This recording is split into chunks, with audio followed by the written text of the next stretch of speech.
Gracias, congresista Galarreta. Congresista Figueroa. Gracias, presidenta. Primero, saludarle a nuestros ilustres constitucionalistas, prácticamente que nos han dado cátedra esta tarde. Y es cierto, no hay forma como hacer compatible este proyecto que manda nuestro presidente de la República con la Constitución, y por lo tanto debe ser archivado. Y yo quería preguntarle al doctor Quiroga, yo quisiera saber si el nombramiento de los fiscales adjuntos estarían cometiendo una inconstitucionalidad. Solo eso quería preguntar, presidenta. Muchas gracias. Gracias, congresista Figueroa. Congresista Nelly Cuadro. Congresista Neira, Ángel Neira.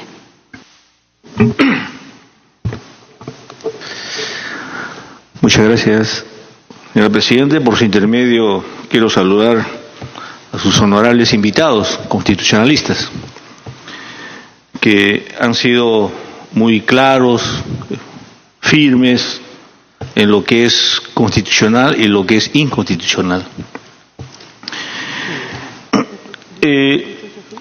Creo que la pretensión del Ejecutivo se ha basado ha demostrado una improvisación absoluta, y ha sido desbaratado las intervenciones de la academia y de notables constitucionalistas.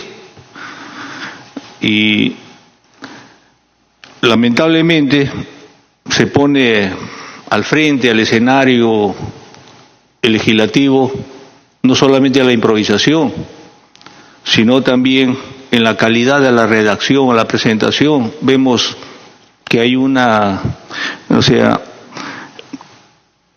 quien lo ha redactado no ha sido las personas aptas o competentes,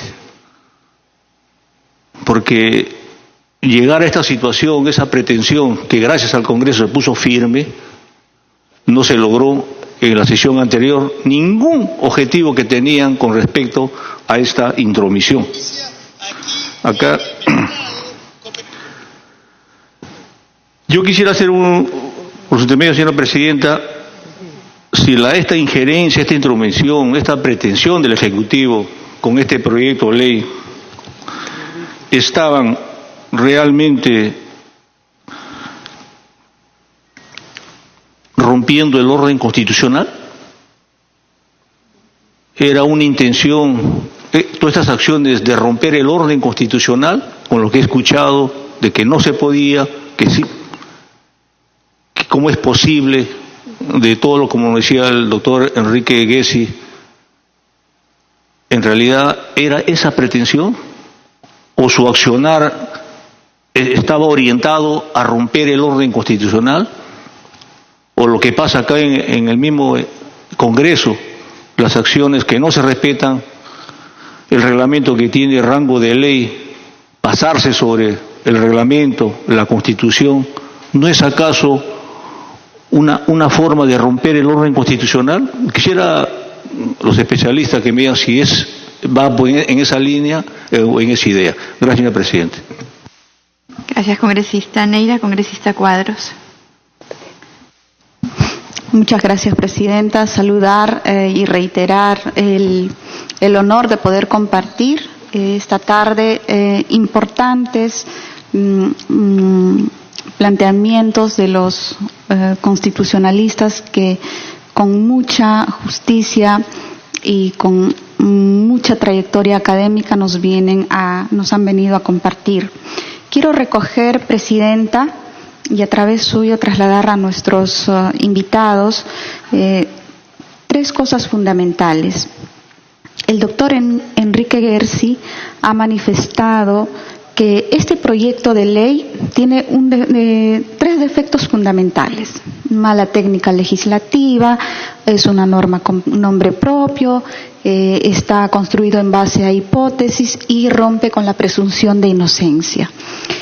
Y el doctor Carlos Mejía manifiesta, y lógicamente es así, pero pareciera que todavía no entendemos la magnitud de esta simple afirmación, que la Constitución pues es la carta magna del Perú, ¿no? Que es en base a ella que está asentada la democracia. Y romper el esquema constitucional es algo sumamente grave, es gravísimo y delicado. Entonces, Presidenta, yo quiero trasladar y además a puntualizar lo que ha manifestado el doctor Aníbal Quiroga, que toda dictadura empieza con dos aspectos fundamentales. Primero, se empieza a subyugar, a debilitar al Parlamento Nacional en cualquier país del mundo, y segundo, tomar el Poder Judicial, la administración de justicia. Con esas tres premisas, Presidenta, yo quiero trasladar la inquietud a nuestros honorables invitados. Yo prácticamente pienso y estoy convencida que esto no es un error, que hay una intencionalidad gravísima del presidente de la República en presentar este proyecto de ley. Yo creo que eso no debe pasar como una anécdota, sino creo que estamos llamados, y más aún quienes conocen a profundidad el tema constitucional, que tal vez muchos parlamentarios, inclusive por la naturaleza de nuestra profesión, no lo podemos entender, y mayor aún muchos peruanos que no tienen el entendimiento pleno de lo que esto significa, y estamos en una situación donde la verdad es la única que se conoce en la voz de muchos medios de comunicación, que para qué vamos a abrir ese tema sobre la injerencia de los medios de comunicación, de muchos medios de comunicación, no de todos. Entonces, Presidenta, ¿cómo vamos a tomar esta acción política? Es una acción política gravísima, es sumamente delicada, es prácticamente pretender destruir, ¿no?, lo más sagrado de una institución democrática que es nuestra Constitución. Y la Constitución, como ya lo ha manifestado uno de nuestros expositores, que la Constitución garantiza algo fundamental para la existencia del Estado, que es la independencia y el equilibrio de poderes. Y si eso está en riesgo ahora, no podemos tomarlo simplemente como una anécdota, porque ya medido la magnitud del escándalo que se ha dado con esta ley, claro, ahora todos están en silencio. Muchos, incluso hombres de leyes, de academia, de política, de diversas tiendas políticas, han manifestado su gran preocupación. Pero yo creo que esto, Presidenta, no puede quedar como una anécdota simple y desde ya que esto se va a archivar, pero creo que deberíamos más bien predecir y salvaguardar, prevenir qué es lo que se viene en el futuro. Creo que, como siempre se ha dicho, la verdad es difícil siempre de defenderla, y ahí se requiere valentía, se requiere actitud para defenderla, y muchas veces el temor al avasallamiento del poder hace el silenciamiento, el silencio de muchos que conocen la verdad, y que muchos no la entiendan, hacen que lo que el gobernante, en este caso el presidente Vizcarra, que ha sido su iniciativa, pues sea un tema intrascendente o un tema anecdótico. Presidenta, yo creo que esto es sumamente grave y no podemos tomar esto como un error legal, como un error técnico, sí, pues no conocía, está mal asesorado. Yo creo que esta intencionalidad del presidente actual, del presidente Vizcarra, que fue además electo por procedimiento constitucional, que nosotros defendimos la Constitución a pesar de que muchos voceros no estaban a favor de que se respete la Constitución. Nosotros lo defendimos y lo seguiremos defendiendo. Pero creo que esta iniciativa se debe tomar con bastante reflexión y con decisión, con tomar acciones concretas, que no debe quedar solamente en el debate. Gracias, Presidenta. Muchas gracias, congresista Cuadro. Señores congresistas, también ya se les alcanzó el dictamen. Congresista Quintanilla. Gracias, señora Presidenta. Por su intermedio quiero saludar a los distinguidos profesionales aquí presentes. Agradecer las palabras del doctor Enrique Gersi Silva. Efectivamente estuvimos hace buena cantidad de años mucho más jóvenes que ahora en este Congreso. La pregunta es la siguiente. Yo creo que tenemos que pensar, ¿había o hay todavía una crisis política e institucional del Ministerio Público en el Perú? ¿Sí o no?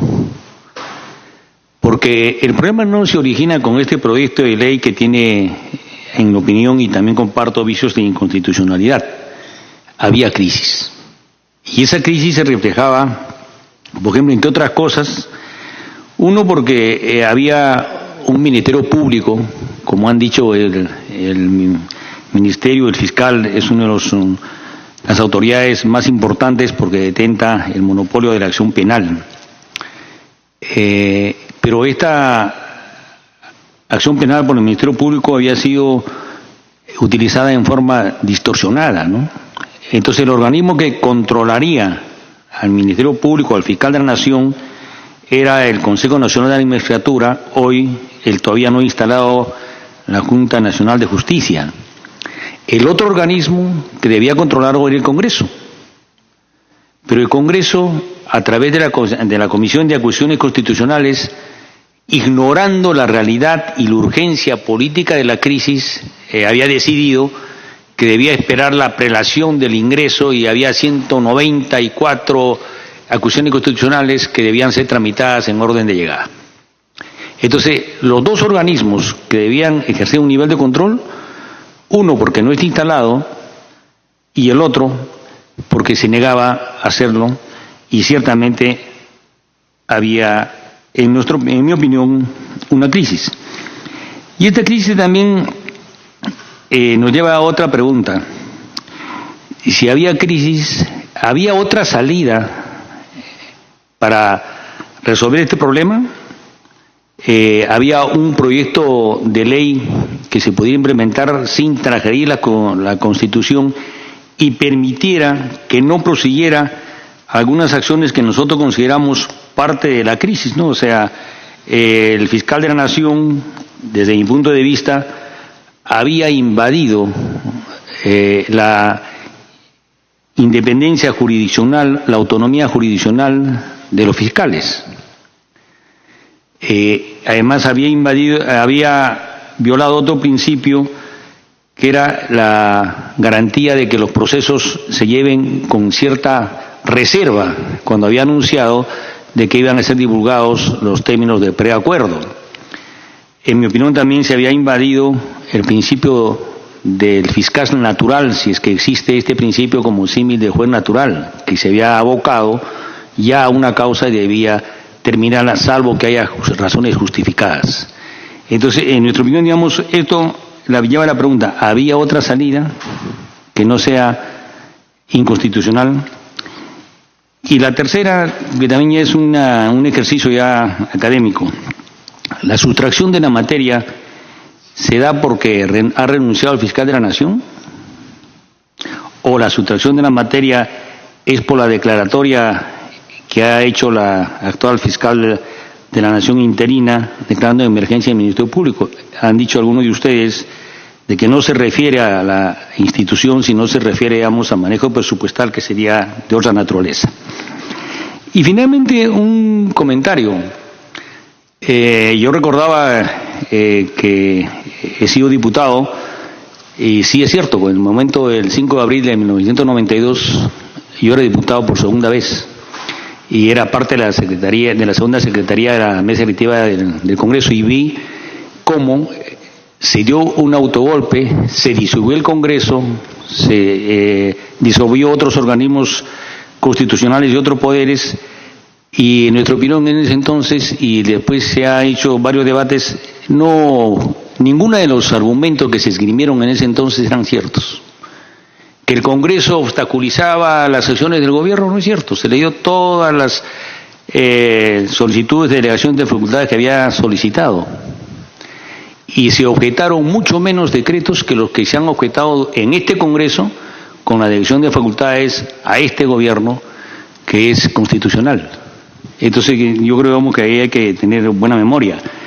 Decir de que la coyuntura del 92 es una coyuntura en la cual es diferente a este, es cierto, pero en ambas circunstancias había una situación de crisis política y una acción terrorista en ese entonces, pero ahora también hay una acción de la corrupción que ha calado profundamente, ¿no? O sea, hay muchas autoridades, muchos organismos, instituciones del Estado que prácticamente han sido capturadas por la corrupción en el país de hoy, y que en mi opinión son fruto de una débil acción controladora del Estado diseñada en la Constitución del 93 y una débil acción planificadora del Estado diseñada en dicha Constitución, y también una excesiva concentración de poder, caso del Consejo Nacional de la Magistratura, caso del Ministerio Público y otras instancias.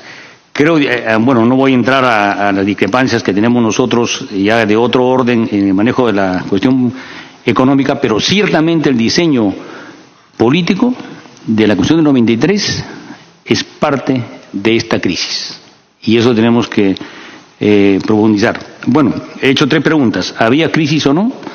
2, ¿había otra salida legal, constitucional, diferente a este proyecto que tiene vicios de inconstitucionalidad? Y lo otro, ¿en qué consiste en concreto la sustracción de la materia? Gracias. Gracias, congresista Quintanilla. Había solicitado el uso de la palabra el congresista Violeta, pero esperaremos a que retorne. Congresista Gilmer Trujillo. Gracias, presidenta. Yo quiero, en primer lugar, sumarme al reconocimiento que han expresado los colegas congresistas el día de hoy. Esta sesión ordinaria está prestigiada con la presencia de tan notables constitucionalistas. Yo he seguido, antes de ser congresista, las actividades profesionales, y a mí me place sobremanera estar el día de hoy compartiendo un espacio de una coyuntura nacional que probablemente estamos llegando al epílogo de este gran problema. Yo quisiera un poco empezar por lo final, por lo expresado por el doctor Aníbal Quiroga, cuando hace una referencia a lo que le corresponde al presidente de la República como obligación, refiriéndose al artículo 118. Cumplir y hacer cumplir la Constitución y las leyes. Quiero, tomando en cuenta esta referencia constitucional, hacer una pregunta para que cualquiera de ustedes, doctores, pudiesen hacer una precisión. Si este comportamiento del presidente de la República, si hacemos una paradoja entre un ilícito penal y una infracción constitucional, esta tentativa de querer violentar la Constitución pudiese de alguna manera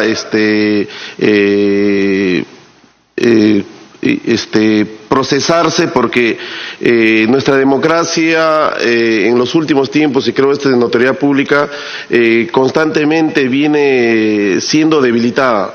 Pareciera, y con el respeto que se merece el presidente de la República, pareciera que hay una embriaguez de poder, y seguramente esto, sumado a un mal asesoramiento, como se han explicado, hace de que existan estas patinadas que al final ha quedado claro. Yo, como abogado, he conocido de que este proyecto de ley inconstitucional en sí mismo, como lo han ratificado, y el día de hoy ha quedado clarísimo con la exposición de todos ustedes, y qué pena, ¿no? El día de hoy solamente tenemos a la Cámara del Congreso, porque el Perú no conoce este análisis de aquellos que conocen, que manejan el tema constitucional. Aquí se nos ha presentado un proyecto de ley marcadamente inconstitucional. Ni siquiera ese test de proporcionalidad, como lo han manifestado, podría convalidar este proyecto, porque aquí, como lo ha referido el doctor Gersi, aquí hay un tema que se trata de reglas. Acá no hay un conflicto de derechos, sino se trata de reglas que se tienen que respetar sí o sí. Y aquí no tenía por qué aplicarse un test de proporcionalidad si era la razón de ser de este proyecto de ley. Y lógicamente queda claro que ha sido un proyecto de ley con nombre propio. Y aquí viene mi segunda pregunta, y probablemente sea subjetiva. Nosotros ahora estamos hablando por versión del presidente de la República que lo que ha generado nuestro análisis y debate ahora pueda convertirse en un insumo para el análisis de una posible ley orgánica del Ministerio Público que realmente se necesita, pero si es que el ex fiscal de la Nación no hubiese renunciado, subjetivamente una pregunta, ¿ustedes creen que el presidente hubiese expresado lo que acaba de decir respecto al tema del insumo? Entiendo que seguiría en este planteamiento de un proyecto de ley de esta naturaleza. Lo demás es que ahora nosotros estamos superando una posible intromisión respecto a un órgano de naturaleza autónoma como es el Ministerio Público, donde se pretendía con este proyecto de ley, y que ha quedado claro, no solamente violar la autonomía, sino que también la independencia, como lo han expresado, que son dos extremos, el interno y el externo, en donde se pretendía inmiscuirse en las autorregulaciones que le corresponden a un ente autónomo. Pero esto no estoy seguro que no se está superando solamente con, y creo lo que ha planteado el congresista Quintanilla, y estoy seguro que no será así. Aquí no se trata de sustraernos en la materia, aquí se trata, Presidenta, de mandar al archivo este proyecto por marcadamente inconstitucional, y que esto sea una muestra que aquí en el Congreso, como nosotros siempre lo hemos dicho, aquí nosotros no nos estamos limitando a hacer una mesa de partes donde sobre pretexto de la cuestión de confianza a nosotros se nos amenaza constantemente de que impulsemos las iniciativas del Ejecutivo con la celeridad que ellos quieren, y nosotros, sin que nos pidan, nosotros lo hemos trabajado de esa manera, porque existe en el Congreso siempre un temperamento que aquello que viene del Ejecutivo debe tener prioridad, y lo hacemos por práctica parlamentaria, porque entendemos que el coexistir como poderes nos permite a nosotros cumplir el rol que nos corresponde en el Congreso para que ellos puedan administrar el país que tanto necesita del concurso de todos. Entonces, ahora, so pretexto de escuchar a la calle, escuchar al pueblo, nosotros, estoy seguro, vamos a tener siempre esta avalancha de iniciativas. Ahora no sabemos qué se viene. Y ahí quiero yo hacer una precisión, sumándome al pedido del congresista Luis Galarreta. Probablemente lo que nosotros digamos se va a entender que nosotros queremos defender la labor que nos corresponde hacer, pero si lo hacen ustedes como constitucionalistas, como eruditos en esta materia del derecho, va a ayudar a que la democracia y la institucionalidad pueda consolidarse. Nosotros necesitamos que la división de poderes, el respeto entre los poderes, el actuar de manera conjunta en torno a objetivos nacionales, no pueda generar que exista una competencia, una disputa entre poderes. Cada quien tiene el rol que le corresponde hacer. Y aquí es donde yo quiero sumarme al pedido del congresista Galarreta, seguramente por el país, seguramente como muestra de la sapiencia que ustedes tienen, y que estoy seguro que además de haber compartido en las cátedras universitarias, también lo hacen en los diversos espacios donde participan. Ayuden al país para que ningún poder pueda pretender sobrepasar al que tiene al costado. Aquí se trata de una división de poderes que en su ejercicio normal va a permitir que la democracia se fortalezca. El Perú necesita mensajes claros, mensajes en donde nosotros podamos brindarle a la población con un lenguaje común, una explicación clara de nuestra Constitución. Y la primera autoridad, como dije inicialmente, que tiene que respetar, cumplir y hacer cumplir la Constitución es el presidente de la República. Y a mí me sorprende, como congresista, como ciudadano común y corriente, que una iniciativa legislativa que ha sido suscrita por él y por sus ministros ingrese al Congreso sobre pretexto de poder intervenir por el clamor de la población, que no justifica. Ya ha quedado claro que el test de proporcionalidad no lo permite, inmiscuirse en un poder que tiene naturaleza autónoma. Por eso sería bueno que vuestra participación, ojalá que los medios se lo permitan, como dijo Lucho, también coincido plenamente con él.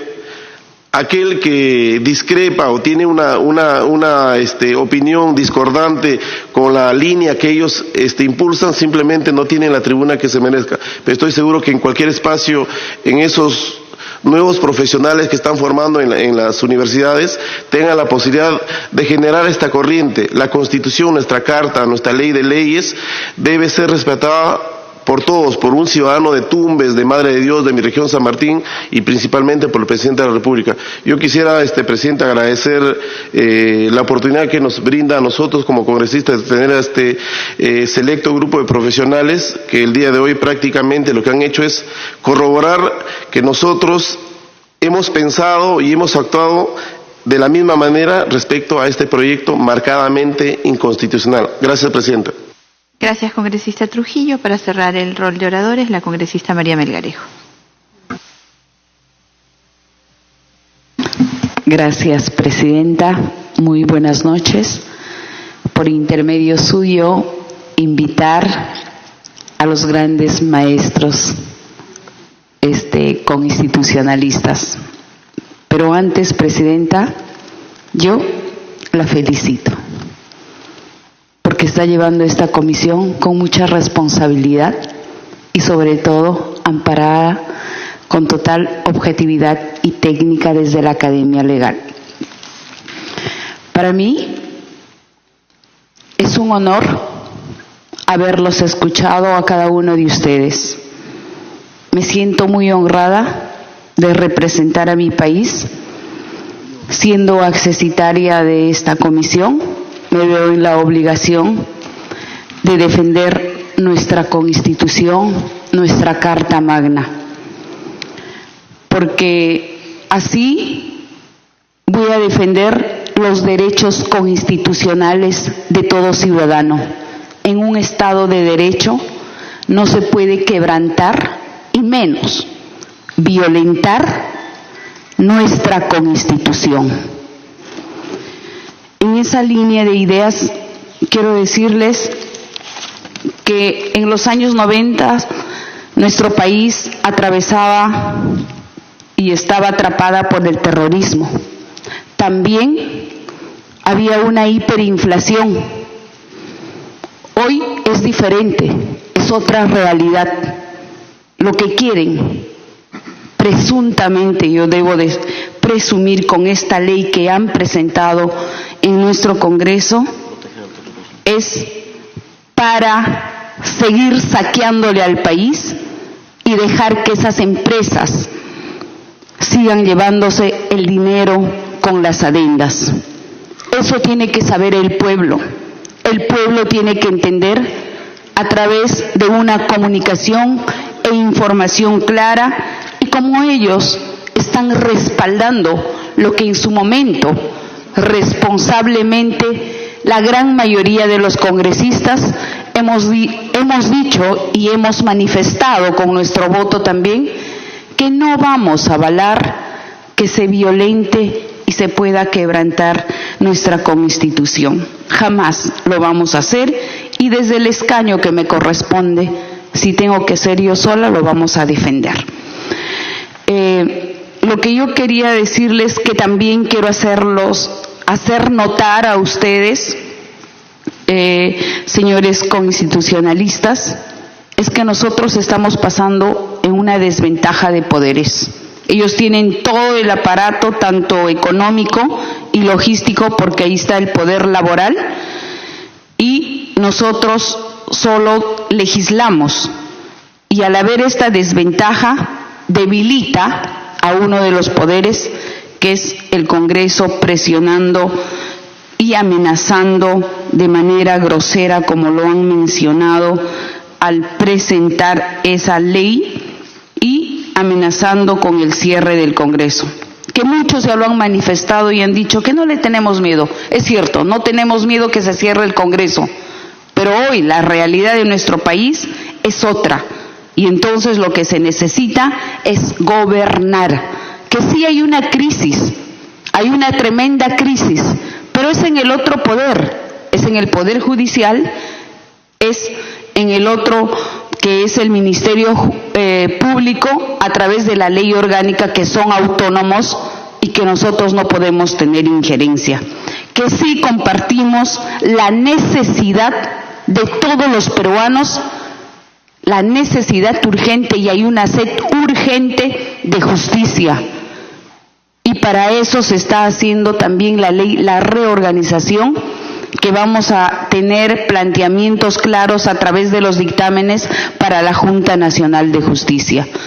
Entonces, mi pregunta es, ¿cómo ustedes ya lo han manifestado? Esto obedece a un archivo, y también el presidente ya manifestó que era un insumo, un camino, pero así no pensaba antes.